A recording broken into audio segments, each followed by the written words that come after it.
Tenzi kozowarini musati masvika, moyo yedu yaneta nekungumirira, yowarini yonguwa inopenya kwazvo, kupenya kwembirine kuonekwa kwenyu, kozowarini tenzi mubude kumusha, matononoka tenzi vamwe vadzokera, tenzi vatendi venyu vazara nezvivi, vashoma vakamira murufaro rwenyu, mutsanyi vakarara, chemanyi vamuke, vanoyeranga vati tenzi aswedera, mwenje yenu ifute, zviuno zvisungwe, vese vagadzirire kumuona tenzi, mutsanyi vakarara, chemanyi vamuke,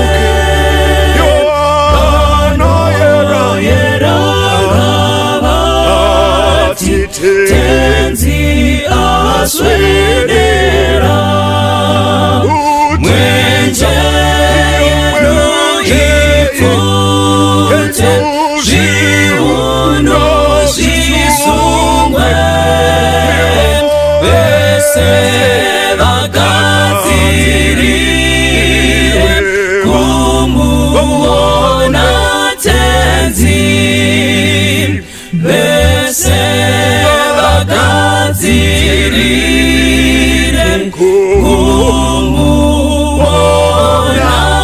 tenzi.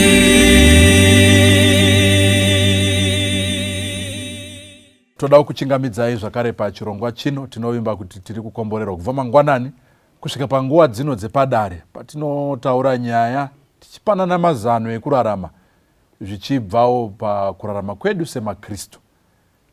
Tinokutendai nekuva pano panguva dzino. Tisati tapinda munyaya muzora nhasi, regai tigonamatirwa naChikonasi.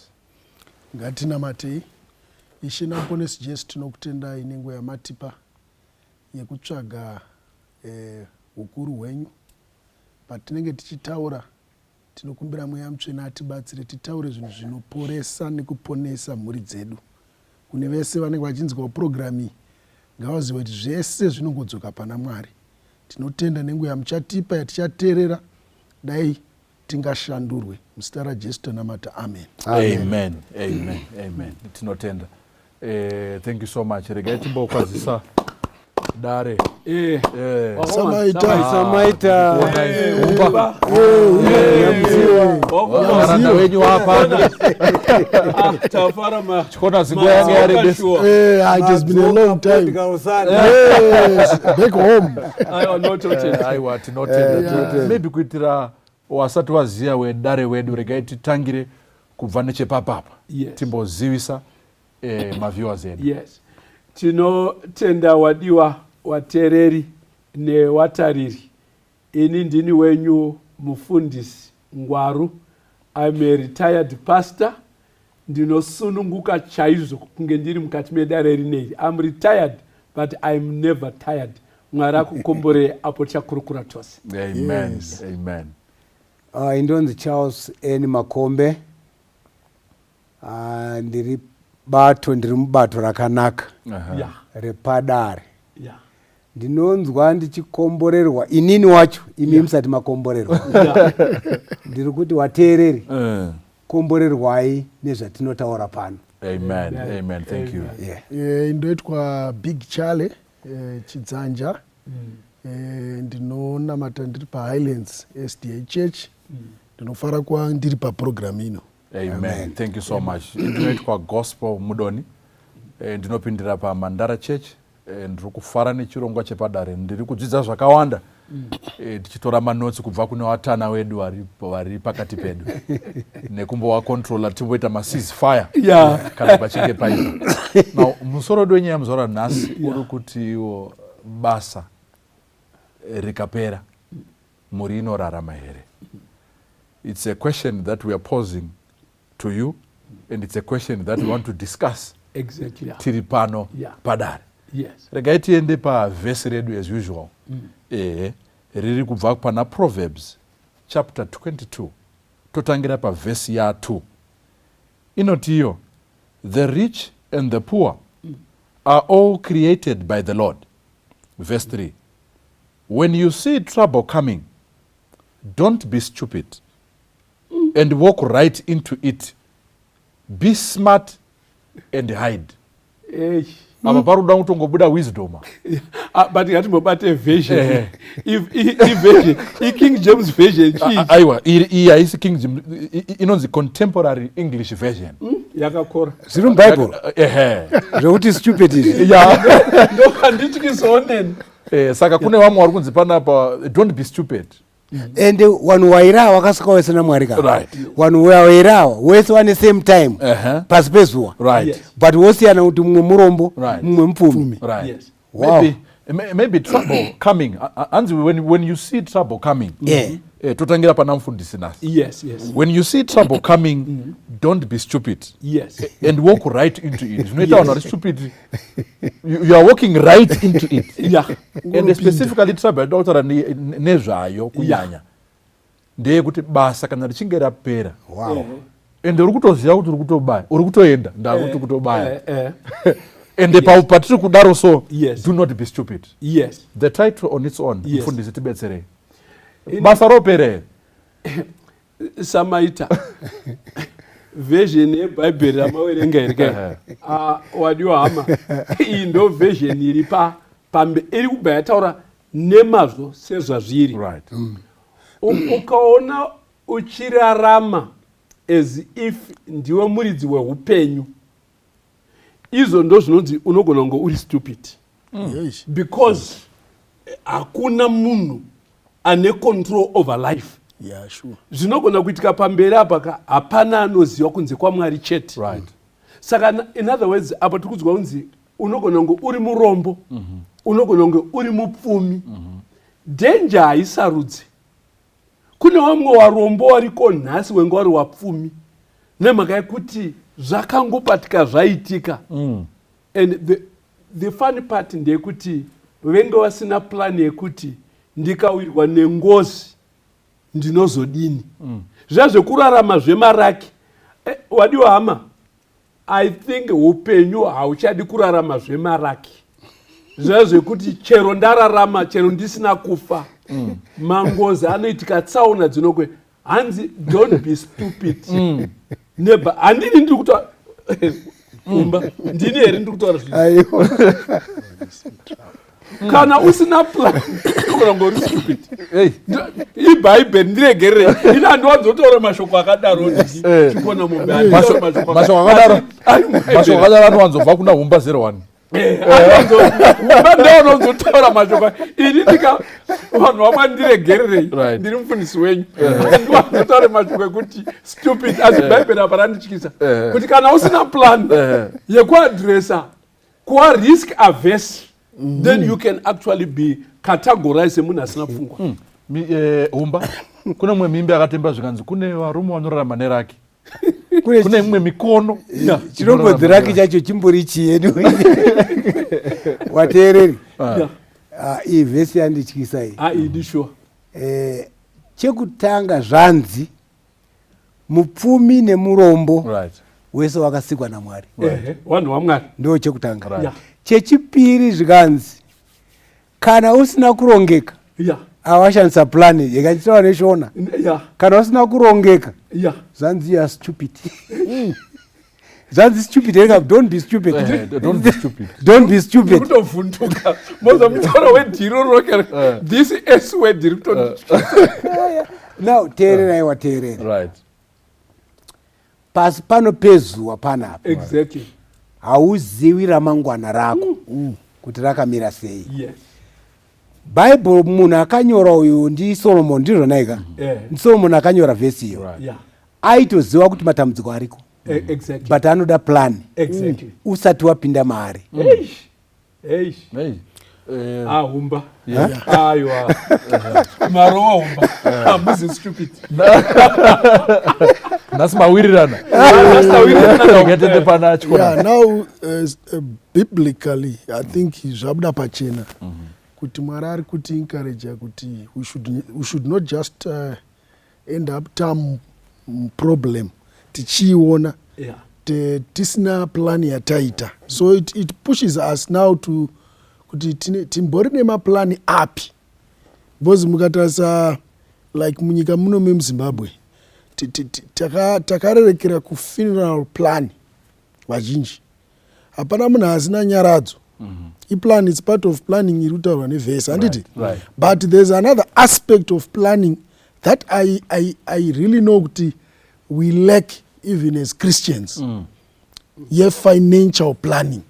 Funeral ndikafa nhasi nditori nayo police vamakombe vatori nadzo vamwe 2 ikokoko, even maticha nyangwe magadi mapolisi ariko, dzazomuchona nyaradzo ichiti zvitaudza kuti vakatoplana kuti njodzi ikauya. But now tauda kuenda to the aspect yekurarama, which is the financial planning. Yes. Ndo yandoona inoleka. Ndoda kuwabata ndiregerere. Okay. Ndiregerere. Watsva. Ya ndatsva. Warutaura kuti hanzi munhu wese ane plan, a funeral plan. Kuti kana nchinge ndafa tichawigwa sei. Yes. Samaita. Right. Handizokwadi yakaperera bai. Nekuti ivo vateereri wamwenyu hamuna funeral plan ipapapa. Rufu runobva rwati ba tinotokwereta kana sauti kutounganidza upfu hwekutanga hunogona kutonetsa kuti saka panodyiwei, panenge pasina kana plan. Ngatiregei kunyeperana. Kune vamwe vasina plan yerufu, tinoziva kuti tichafa, and Bible rinoti wapenyu wese vanozoti vachaita sei, vachafa, and yet worama upenyu usina funeral plan. Izvo zvinogona kupinda futi muna that S word. Ndabva ndafunga sekuru wangu havana basa. Yes. But regei ndivataure. Yes. Vauya havo kuchechi asi vanotaura kuti inini chero nhasi ndikafa muchandiviga chete. Hapana muchangondiviga chete. Plan yavo ndeyekungofa. Iwo plan yavo imimi. Saka regai ndizvimwire zvangu muchangondiviga chete. So there are certain people who are just living life. Yes. But as if there is no tomorrow. Regai quickly ndichiuya panahumba. Handei pamusoro nyaya uri kuti basa rikapera. Hatitotaura vanhu vafa. Tatotaura manje vekuti basa asi satende pekuti rapera. Ngatimbotaurai kunakidza kwebasa. Ayo ndakutopinda ipapo. Wateereri, inini pamunondoona ndiri panapa nezvandiri ndakambosenza. Kusenza chaiko. Ndakasenza 40 years ndichinakirwa nebasa. Richitapira. Ndikafamba nyika dzakawanda ndichitapirirwa nebasa. Asi ndakaritaya. Pandakaritaya ndaita zvataurwa neBhaibheri. Kuti akachenjera will face head on nematambudziko ouchazosangana nawo. I'm okay. Zvino basa unogona kupinda nhasi chasara kubuda. Ndo nyaya yatiri kutaura naye. Point. Kupinda mubasa unopinda zveshuwa, but rinogona futi kudini kupera semapindiro wakaita. zvekutapira mataura The benefits of kutapira kwebasa. Yes. Ndakanakirwa nekuti because ndaisevenza nichiwana mari yacho Right. ndichinakirwa nebasa. Regai timbotaura kunakirwa kwedu futi. Okay. Neso takanakirwa. ndobva ndaenda muchifanira kugadzirira chikonasi. Yeah. Kunakirwa kwevatana ava kwakasiyana nekunakirwa kweagents. Avari mumasoja. Ndofunga hangu ndine nodzerwa dzasekuru. Right. Ndisekuru wangu Humbawa. Kanakirwa kavo nekanakirwa kangu zvinenge zvakada kufanana. Upenyu huchitanga samaita zvaita kunge Zvinoramba zvakadaro. Mike, even hama dzedu munozwa sekuru kuti my life was very miserable. Ndakadzingwa chikoro it was miserable. Mwari ndokubva azovhura mikana Right. yekukwira mubasa. Are you getting the point? Andina ndege yandofunga kuti andina kukwira Yeah. dzemazita adzo. Handifunga kuti kune guta randisina kusvika kunyange ndiri mufundisi. Takaenda kumaguta zvaita kunge zvicharamba zvakadaro Zvisingaperi. zvisingaperi. But samaita ndakazoonawo kubasa vati Pastor Ngwaru makore enyaya Time up. unotanga kuvhundika kuti saka 40 years dzatokwana here. At that point wautanga kufunga kuti saka muri tichandogara kupi tichati ko imba yasati apedza kuwaka Hey. taite zvinotanga kuti vhu ipapo. But taimbopiwa maallowance yekugara muhotera Uchipwanya. uchinakidzwa nemabenefits ekuwa pabasa. Hey. Zvinotaurwa naumba izvi wateereri zvigamushirei chinombururuka chinomhara. Hey. Tekembenge tiri kudenga uku iye zvinoti akamhara tiri kumba we are retired. He is retired, I'm retired. Chakakosha tekenge tine urongwa hwekuziva kuti kuchamharwa. Yes. You know, pamamstaura apo ndatoona mari dzoka yekuti one day the brook will run dry. Oh yeah. And it goes. Even if ari Mwari aprovide, Yeah. one day it will dry. Mataura. Rege tende pana chikonasi. Imwe generation kai. Yeah. Vana pastor na Humba generation oimwe vanotaura kuti vapa pension. Then pa generation dzedu isusu mukatarisa we get so excited. Se excitement emamuri kuita. Mazwani kwane tinotenga mazimota, tinonorenta kunana bruku where we pay quite a lot. But tichileka kuti remangwana rangu ndicharamba nchigara the latest version of this car here. Muri ichaita se ndikafuma ndanzi mangwana basa rapera. Can you imagine in an economy really volatile like Zimbabwe? Where the prices are going up every time. A company can decide just to call it a day. But iwe uri kufamba nezibango so but uri kurenda imba 2-3,000 USD but hauna paonesa chi Mzoro. muri inorara mumota here. Hey. Ndo level yedu isusu ndeyekublinga yasiyana nemadhared ava vari kutaura kuti isusu we have been all over the show. No, but we had plans to say when we retire where are we going to put our heads and our family. I think it's more critical kuvateereri vedu kuti zvepano pasi zvinopera but there's a need sometime yekuti you need to know where you are going to retire and enjoy life waikoko. Hey. Sorry, Okay. please andibata ava Alright. negeneration yavo ndechida kuti ndiunze kaelement akaningiriki chikonasi kekutiko in 43 years ndiri kushanda in an organization handina musi wandakapeya rent. I don't know how to spell the word the rent kuti unori spelling asei. Inini nemudzimai wangu newana wangu we never paid the rent because the organization was what? Was paying that. But tiri kubhadharwa rent tekenge tine urungu hwekuwakawo musha wedu iye zvinezvi taretire. I don't know how to spell the word the rent because ndiri mumba mangu. Amen. Ndiri mumba mangu saka pamberi paMwari am one person achaenda kudenga asina rendi akabhadhara Yei. nekurongeka. Hey, chikwereti chamunacho ndecherudo chete. aiwa ndida ku Ehe.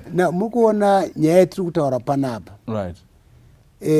ndine experience even maministers pachezvavo Yeah. wane motokari dzehurumende. Government ministers.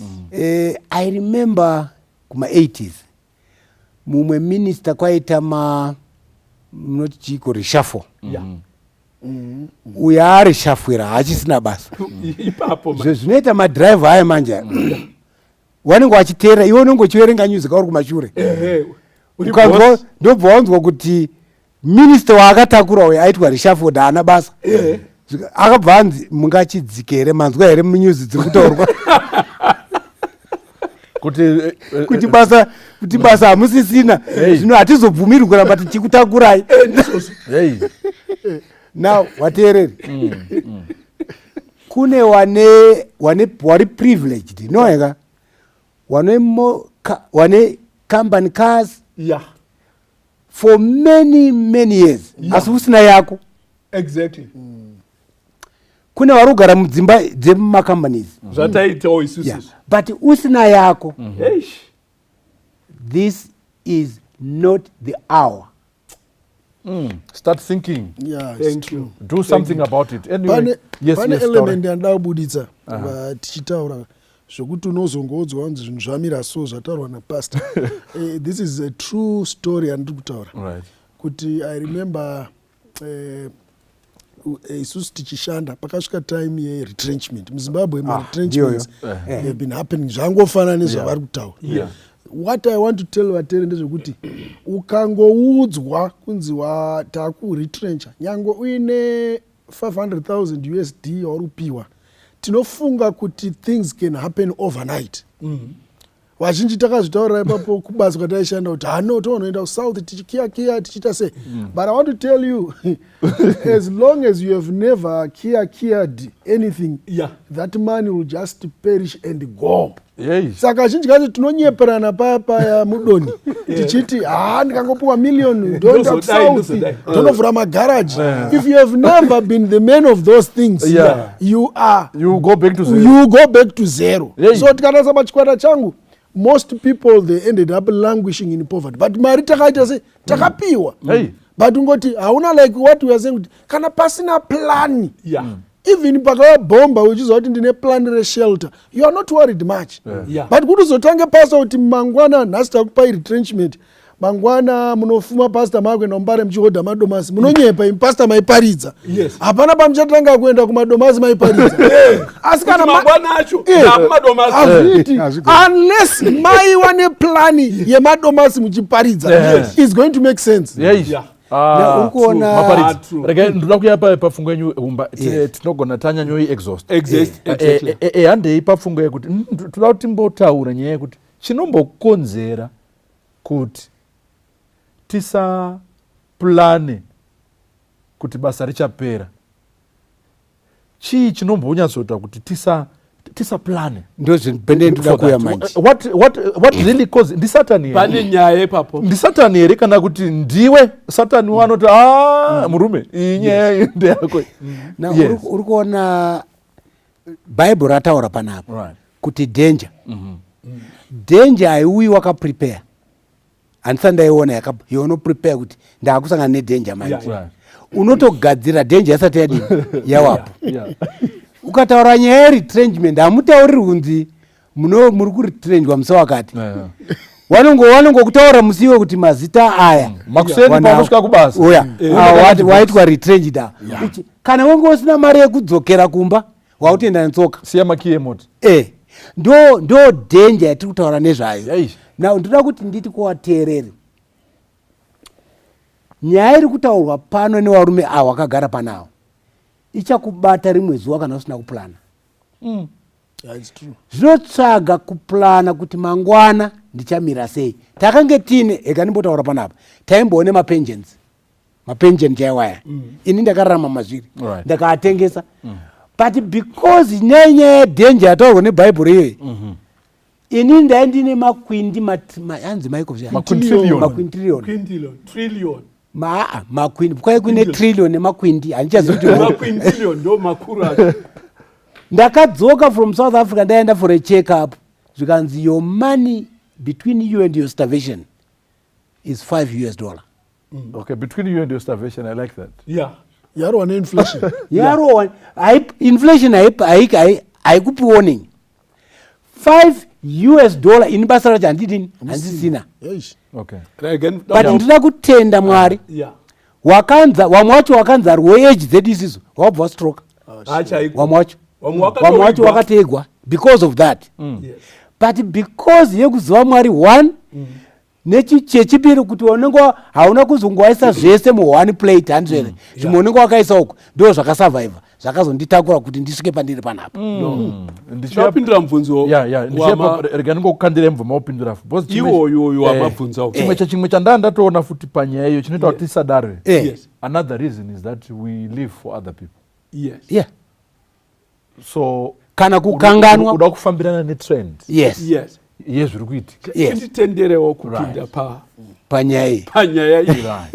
Ini ndanakidzwa nemubvunzo wekuti chii chinomboita kuti vanhu wasaplan kana kuti to recognize kuti kungaite danger kana kuti basa rinogona kudini kupera. Pane zvikonzero zvakawanda. Chimwe chazvo iwara rechirungu rinonzi inertia. Right. Kana tiri kutaura inertia munhu ari mustate yekunge arida kuita kunge you know you are not taking action, you know kuti you must take action but unenge wakabatwa netambo here. Are you getting the point? kana kuti chiwewe une chiwewe, you know what must be done. Ndofunga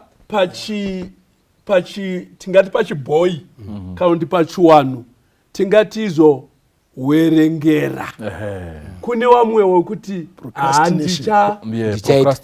munomboita windfall yekuti mari boom mapiwa masi mari kubasa instead yekundotenga stand ndicha kuna ana baba wapinza ana mai kurarama upenyu hunosiririsa vana kurarama upenyu hunosiririsa nekusarongeka kwete kusarongeka ndicha nekuverengera kuverengera.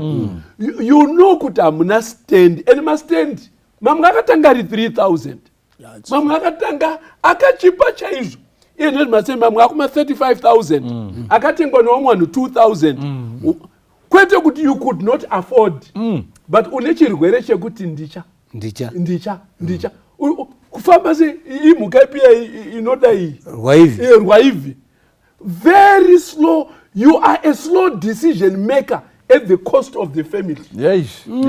Be bold. Yes, a big challenge. All right. Pastor wataura a good point.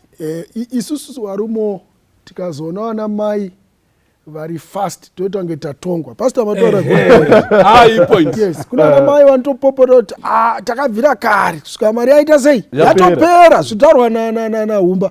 I remember of a friend of mine akapuwa good money pastock exchange ichiri mari vazadza begi yamamurutaura yemaquintillion.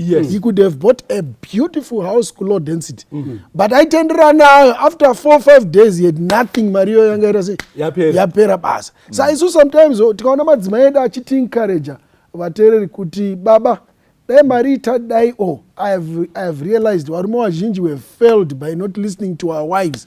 Madzimai edu mazhinji ane muono vashoma madzimai asina muono when it comes to issues of life rekuti remangwana vana vachaenda kupi. Do you know kuti vanhu vanofunga about vana madzimai mimunoona kublinga mudhara nebenzi muchiita sei asi mama wachipopota kumba kuti nhai dai matengesa imba itatenga imba kuHighfields dai matengesa kamota. Yes.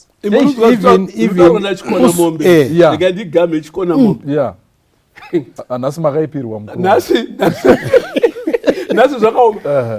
Unonzi vanhu vachitaurana kucheche kuya man is the head of the what house. Mimwe misoro yacho mimwe mahedhi achari empty. Musoro ndiri kutukakazara mvura. Mamwe mahedzi acho ekuti I'm the head of the family. It's purely emptiness hamuna plan. Yes. You can't see kuti family zvinhu zviri kundooma ungori I'm head of the family. Iwe. Where are we heading? Anyway.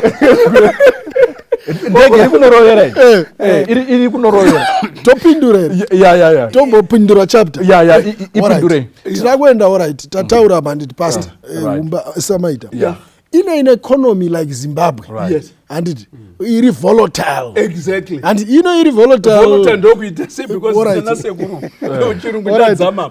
Economy yekuti you cannot save your Zim dollar ikaramba ine value mangwana Right. tina elder vapa example vaishanda kuinsurance mapension mukanasa mapension. I remember pension yamai vangu inini yakutenga box rese revita munozvinzwa it has lost value and serevita chete imwe yacho haichakwanisi kutenga kana bread ka yes haichakwanisi ine wati tunzi tine pension Yeah. saka ndada kubvunza dare kuti ine economy iri unstable like ours varume vacho sama headless sama headful Yeah. alright tobatsirana sei neeconomy iri unstable kuti tiite zvinhu zvinooneka because chinonetsa ndechekuti fine we can say everything anditi pastor hazvichaita kutora mari uchinoendesa kuma unity trust in an economy like us. Yes. What can we do? waita chicorners. Yes.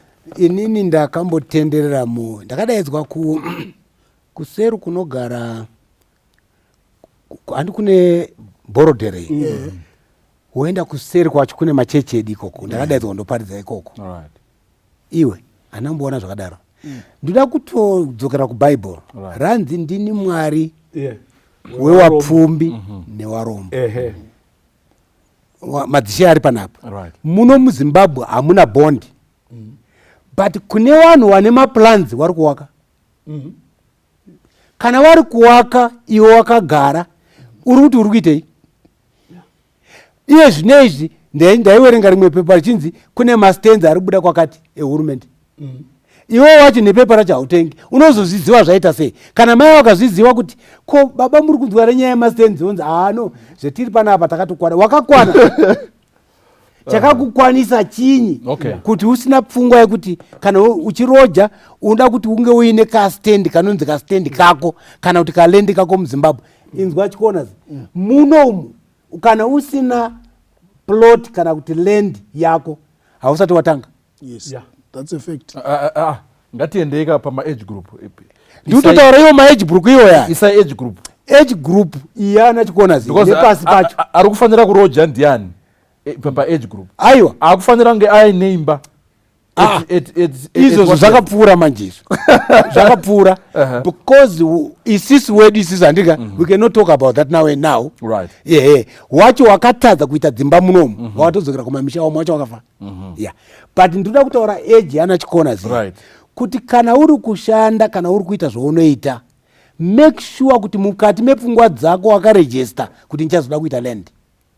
Kana ukawana kamari ka windfall ibva ukaisa parutivi wobva watopusha kuti ndoda kutenga imba gara wakavhura pepa chicorners. Samudhara muri kuti mimi alright bondabvunza mubvunzo uri practical chitaura kwandiri neeconomy uri practical weeconomy yedu ivo mueconomy uri kutaura iyo uri kuwaka vari kuwaka but hatizwa kuti chii chinoita kuti vaite mari yekuwaka because issue iri yekuti basa rikapera handiti pastor ndo issue iripo. Aiwa basa handiri pamurungu chete even nerekubata racho chimboti paima practical example ebasa rinoita kuti varume vanzi iro because kuna varume vekuti pastor hapana chinotozikanwa mambozvitaura imi handiti mueconomy yakaita seinoni munhu haasi kuziva ka ndopamunoona ana mai vachingoti havanongogara pana tachatozviti remangwana racho richaita sei. Ndoda ngowedzera mubva mawedzera kuti maybe zvekutaurwa naBig Charlie is also an issue of not just varutaura nyaya yeeconomy maeconomy mueconomy iyo yasiyana neeconomy iriko iko zvino iyo number two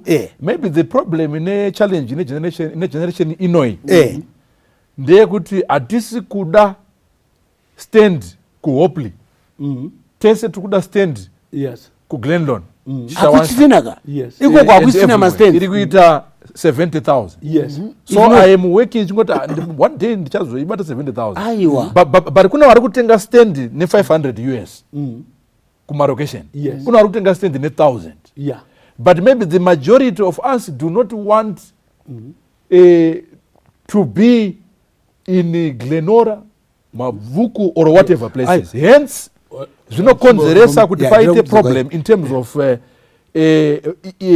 kusatorongeka. We need to start from somewhere. Mira, Chiconas panyaya yari kutaura iyi nemari yacho anenge asina yori kutaura kuti even 500 yacho here. handina Hana. So hazvina zvezvinoreva kuti umutaura kuti 500 iye asina. Ndio economy iri fluid. Ndio yes now kana usina plan yekuti ndowana sei yekutanga yacho handizvo you're dead. Hapana chiripo talk about. So how do you help someone like that? Ndo pane mubvunzo wangu pastor. Rega tibodzwa kuna mfundisi.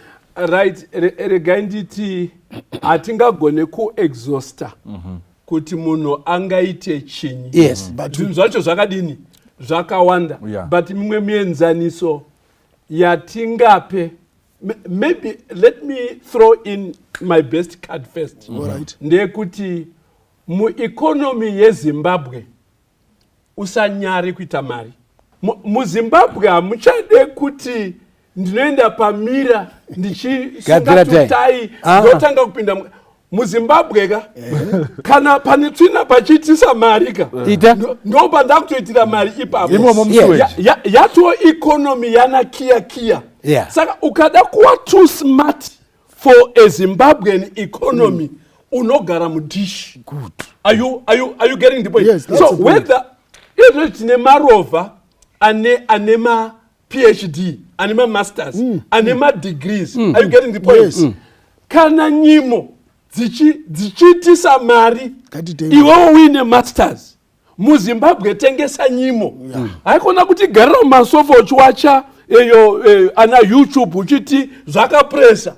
Haikona kupa munhu sadza iyeye ngaatengese nzungu, ngaatengese madomasi. Kuna namai vakaendesa vana kuzvikoro nemadomasi samaita. Amwe nemadoisi chaivo. Inini kusvika pandiri panapa wabereki wangu ini basa rapera nguva yeRhodesia. Right. Baba wakatenga mushina wekusona. Mai munozwa mai ngwaro wasina idea yekusona. Wakanzi nababa mai mushina uyu motoziva zvekuita. Mai wakaita self taught. Wakatanga kugadzira tumabhurukwa twevana. Tikapiwa tumabhurukwa esi kuenda door to door. Tikacreata mari until there was surplus. Chinhu chakaitika between us and poverty takabvisa kunyara.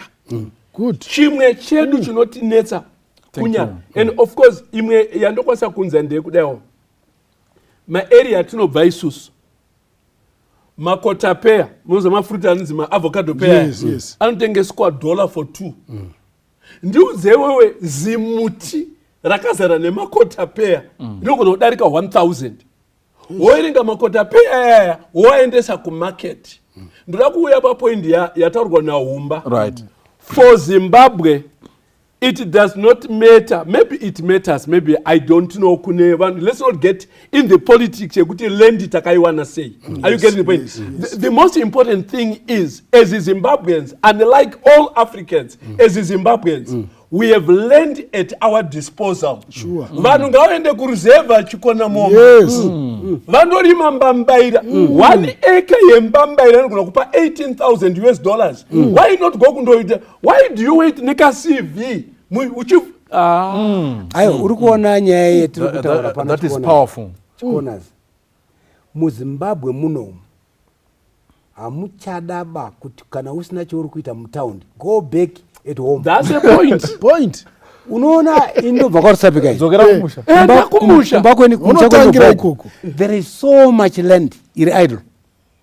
Kwendobva kwaRusapika. Iwe unobva pamhiri paya. Iwe uyari pamhiri pamucheke ndiri kumhiri kwamucheke. Enda undorima minda, kundorima miriwo. Haubhadhari that land is there. Iripo. But point iri kunetsa ndeyekuti munhu ada kungopinda muHarare maasingasakwani. Iwe uchidikiwa wawo. Sorry Seguru. Alright. Yes. Okay. Chikonas wabvunza mubvunzo wakakora. Right. Wakakora iwoyo. Maarea atinobva isusu. Vanhu vari kutimba sadza nekusewa nekumedza. Vanhu maartisans vari kugadzira madoor frame Eh. mawindow frame Eh. vanhu vaya havasi kushaya chikafu vari kugadzira Aiwa. motikari Chitaura ichi. kunyange ukanzi kwaita lockdown those guys Zimbabwe now needs maproducers. Amen. Let's produce kana uchigona mawindow frame kana look at the magaps unoziva chimwe chinonetsa nchingoti munhu ari kutengesa madomasi tese kumadomasi munhu ari kutengesa tese taikoko look for gaps dziri muZimbabwe dzisiri kuitwa fulfilled. Create your business around magaps iwayo. kana usina pekutangira kana uine hama uine plani hama dzinokupa start ichocho vataura chokwadi. Problem yedu isusu yevana vachangobva kuchikoro kana kuti vanhu vasina mari you want to borrow for food. Yes. That money I will not give you. Yes. Ndokutaurira when you are borrowing for food Borrow to start. asi kuti mukoma ndoda huku dzangu 100 ndikatanga huku 100 ndoda huku 500 chakazoti ndoda ngini concentrate and whatever. Zimbabweans, we are sympathetic towards one another. Oh, yeah. Yes. As if you borrow for food, we have no money to give you. and in fact zvinoitika kandezvekuti vanhu vakaona kuti une initiative, you know what I mean? Exactly. They will assist you. People will assist. Ndiregere apa ndazoshatirwa manje. Okay. Eyo area kwatobva ku Rido Ridge Right. kwedu kuningiri kuduze nekuleko. Yeah. And what have you? Birida mupostori. Ari kugadzira mawindow frame mupostori. Ari kupenda mupostori. What are other churches teaching their members? Musabata ari kuimba. Ari kungoimba. Ndamirira Jesu kumuchingamidza. Vanhu vanofane nzara. We are not hatizi kupa ma skills kune varume. We are busy preaching. Munofanga kufeed family, chengeta family. But what are we doing as a community of Empowerment. faith? I think Mapostori have made a breakthrough. Ukangoita mupostori wakutonotetena nematini Nevana vacho futi vachitotenda. Are you getting the point? Isu tine culture iri too theoretic to life. Hanzi nemumwe munhu before you titiende pana chicorners. One guy, a popular figure. Yeah. Akataura kuti ukaona munhu akachena akapfeka suit asina mari Musabata. musabata. That's true. I don't know the chocolate shoe. Akaroverera aikona kutaura. Akangomirira chete kuya paJesu. But you know iori kutaura I know your full story. ndida kudzoka yekuti yataurwa napast takaitaura I think it was last week afternoon. Yeah. Tikati chegumi chiri kuita law muchechi Exactly. Yeah. bozo vazhinji havana mai mabasa Mabasa. zvikanzi why don't we take a decision yekuti tibatsire vanhu Yes. vari muchechi nengo handitika kuti dziite something so that wakwanise kuzodzasa chegumi. Do you know ukatora mamwe masangano handichataura mazita avo Yes. hakuna business rinobuda musangano kana anorigona ari mumusangano mavo. Yeah. Because mari inofanira kutenderera musangano ravo inofanira kuita kutenderera, becomes a community. you know what I mean? Kana uchida kuitirwa plumbing muchechi hamuna here wanoita plumbing.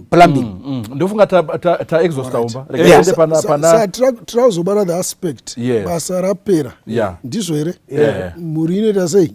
Inorarama sei. Inorarama sei. Right. I think tabuditsa ma elements akanaka ekuti tifana kungwavha varume nemadzimai edu. Right. Bozi remangwana harita sei harizikanwe pamwe anotanga kuenda murume amai voita sei vosara but muri inofanira kuramba ichienderera mberi. Then pane aspect yekuti varume hama pane age yekurenta nekuramba uri lodger. Let's be very frank here. Pane time yekuti hatifanira kuramba tichiblinka ngatitsvagei patinoisa musoro nguva ichiripo zvichikufaya gospel. Tirakuti tiratidza kuti inini gentleman ndapadombo shawa ndaakwachiweshe ndokwandiri kuvaka ploti yangu because kublinga kunoita sei kunopera.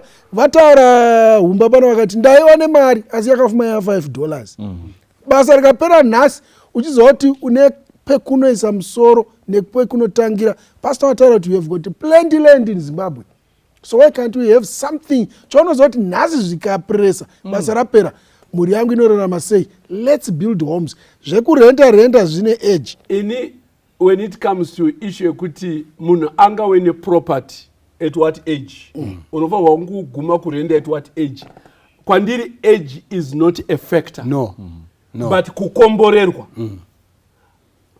pane vana vari kubuda mubasa nhasi akutotambira $2,000 ato $5,000 mwana iye zvamutaura akutenga zimota rinenge ndege rekuti insurance yemota iyoyo inotenga stand either kuCrow Hill kana kuRido Ridge inotenga insurance yake inotenga stand but aruna kumbotipangidza kuti akawana basa ndauya Mwarare. Now listen, ana baba maybe I know kuti ana mai wakakosha. Let me speak on ana baba. And ana baba paka ndototanga iwo sato warora iwewe. Right. Waona basa ka think property, immovable property. Yeah, sure. A car is not an investment. Yes, true. It's not an investment. Otherwise kune dzimwe nyika people are not impressed kuti uri kudrive Benz, they know kuti uri kudrive chikwereti kana chisiri chikwereti kudrive motikari yekubasa. So they are not impressed about that. But chinotiimpressa is equity. Uri kuumba here upfumi mukati meupenyu. Salary yako should be used to create wealth for yourself. Tanga kudzima kuroja from your first salary kuti I want to work towards kusaroja. Yes. Haikona kuzomirira wa40 wa50 and akuda mushanda. No, start it young. And vazhinji ndo vakuzozara kuprayer band. Tina matirei. Pane aspect yatinoleka as a church. Right. Yes, stewardship. Exactly. Pastor. Yes. But since we have emphasized too much on faithfulness and systematic giving, yes. But we have lacked an element amateur creation of wealth. Kuti ndabza 10% yangu tithe, 10% yangu offering. There's still a portion that needs to create the seed that has remained that needs to create wealth for me. Ndotora na pastor ndonetwa makazhinji kanongata savamwe vabudi wakabudirira majuda and stuff, they take from that element yekuti ndabvisa chip, ndabvisa tithe yangu, ndabvisa offering yangu, yasara iyi let's have a portion of investment ndokutanga kucreate wealth. But hatizviiti isusu tinoblowa yese sisi patinochipromota mufundisi mukati promotera mimi stewardship muri kutaura two elements. Hamuna kutipa creation of wealth. Ndinoda kuti tibatsirane nevateereri nemachristians ese. Stewardship yedu ngaibaite creation of wealth as much as we are faithful to God and to the activities of the church. But isusu tasiwa tiri papi. Do you know what Malachi 3 verse 8 here? Kana chiti hands are open the floodgates of heaven. God has already opened. But do we have a seed where we can claim the promise? Bosi ndikabvisa tithe mfundisi ndabvisa offering yasara ndiri kuropa mpini. Yes. So when am I going to create wealth? Nothing. I think that is powerful. Getting bought mumberera chikona. Mafamba ninyaya pamuri umba nguva dzedu dzafamba basa rikapera mhuri inorarama here handitika saka tiri kuti isusu the effects to the family. What are the effects? Vanombonyatsona kuti zvinhu zvatiri kutaura izvi maeffects azvo ekuti kana basa rapera it's 1 2 3 4. Right. I remember this is the story yakataurwa. Yes, a man nemudzimai wake. Mudzimai uyu aiti akapiwa mari otenga grocery yasara mbichana oisa mubhachi rababa raakaona kuti havadini havapfeki. Achingodaro day in day out. Iyo ndanyaya yeti kutaura iyi yakasvika kuna babawo basa rapera. Wakati tinototanga papi zvikanzi minguye muchimboda mariko namai wakubvunza kumwe dhongo ari kubasa zvikanzi handina kana mari panapa zvikanzi endai mubhachi renyiro ndokuenda mubhachi roro asingapfeki akaona mune 1000 zvikanzi kwakaiona kubvika no pemaitaura payapa mukandipa mari imwe yacho ndaichengeta ndichiisa mubhachi menyu ndichiziva kuti pamwe mangwana zvichadini zvichanetsa. Ndo nyaya yeti kutaura iyoyi hatina culture yekuseva. It's true. Unfortunately we can talk and talk, but without this culture yekuseva even $10 a month ndo nyaya yekutaura kuti ramangwana racho unotangira papi. Towedzera muchatondera umba kubva kuma 40s 50s 60s tichiuya kunoku eyo kuti izo economy ndakutaura nguse munhu akaberekwa kare economy yedu yeRhodesia tisati tapinda muZimbabwe ende yakabva yapinda futi nemuZimbabwe for some time but iyezvezvi inenge yakabva yazoti ifei yenge yakamira yakadai mai waironda upfumi paruzevha pachirimwa pachita matura mombe dzichiberekana umu baba vari kuno kuHarare kuindustry are you getting the point? Handisi kupromota kuti vanhu ngavagara zvakasiyana and whatever but the point yenge iripo ndeyekuti kwaisatomboita mental health issues yekuti basa rapera because basa rikapera chikafu chiri kubva kumusha nzungu dziri kuya zvikadi omudhara anoti iri ndakumbodzokera warume sangana ndakuoneka ndakudzokera kumusha why because Kuruzeva was a buffer zone. As Zimbabweans, let me continue to say this. One of the answers, not all the answers, one of the answers, let us begin to have urban rural migration. Yes. Kumusha ndo kwaane mari. Thank you so much. Ini ndogara muna Enterprise Road ukaona zvinhu zvinobva kwamutoko kuni kwamurewa every it's unbelievable. All right, thank you so much. Allow me corners ndimi muchativarira. The effects. Yes, the effects. The effects ekuti tikasaita zvinizvi tinogumira tane mhuri dzaparadzana. Pozvichanobata mai vakaona baba vasina plan vanogumira kuti regai nditute twangu. Ende zvinoitika manje zvacho pazvakashatira Samaita. Mai vanoramba vachishanda iwe waarova. Zvichavaremera. Vashoma madzimai anokwanisa kutakura burden. Exactly. You become a burden in your own home because you failed to what? To plan. That's why Bible rati uri stupid. Kana usingakwanisa kudasa. Thank you so much. Awaifara. Atitauri aiwa chikona tinotenda rega ndingotenda aiwa. Nasi chikona is very wise. Toda kutenda kune vatereri. Yes, toda kutenda kune vatereri vari kuita chirongwa chino. Tinovimba kuti tiri kubetsereka kwose kwatiri. Basa rikapera muri inorarama nei. Remember that wherever you are, even if you are in UK, one day unogona kufuma wadeportwa. Exactly. Kana wangonza atichada munhu chidzoka. Kana kurwara mauchibata mapounds and you have no home here. Let it be a point or a lesson to all of us as men to plan. Have property. Have somewhere where we can stay. Toramba chiroja. Mustara Jesu. Tichakumbira mfundisi watinamatire. Yatinamatire. Baba, visaiwo umwe urombo watinotsvaga tega. Mutipewo njere yekukreta upfumi inobva kwamuri. Imi makati ngatisike munhu ane mufananidzo wedu akafanana nesu. Imi hamuzi murombo imi. You are a creator. Give us creative powers to create wealth from the soil, from ideas, from everything. Hatidi kufatirwa nekungokomplena nekuchema urombo. Enough is enough. Urombo tasiyana newe hatichakude zita raJesu. Tibatsire to be planned people mwari. Musara Jesu anamata amen. Amen. Notenda, may God bless you, may God keep you. Amen. Basara perandi no yenda kumusha ukakufa kunopeka kusafa dichamsiwa mponesi apo achazouya iye anondigashira mumusha ndichamsiwa apo ndichazomira naye ndichamsiwa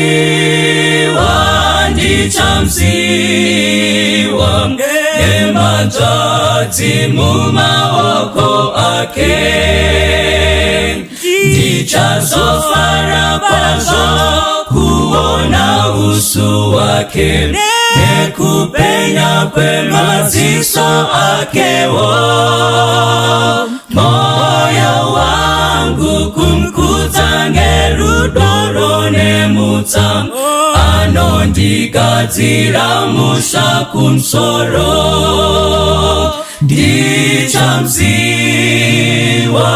Ndichamziwa, apo ndichazomira naye.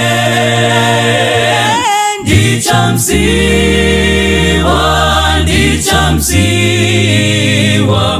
nematadzi mumaoko ake. Ndinotondera awa warikanwi wakafa, kuti ngerufu tapatsana nawo. Apo Jesu auya nawo tichasangana, asi ndichatanga kuona Jesu.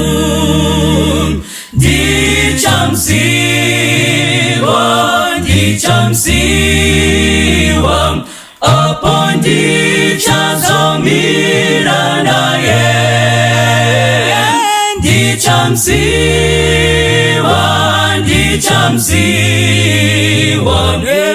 nematadzi mumaoko ake. Achanditungamira kupinda mazambara, apo tisingazowine urambo. Ndichaimba neweserioro rekufara, asi ndichatanga kuona Jesu.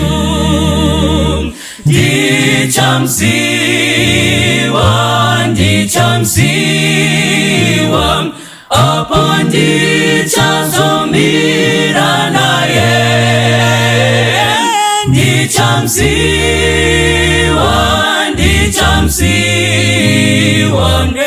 nematadzi mumaoko ake. Ndichamziwa,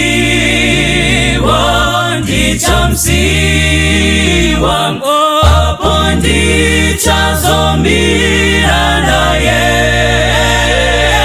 Ndichamziwa, nematadzi mumaoko ake.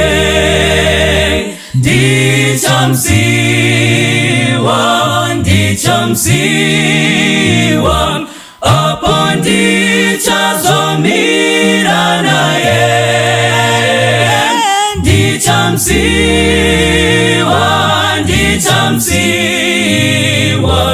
nematadzi mumaoko ake.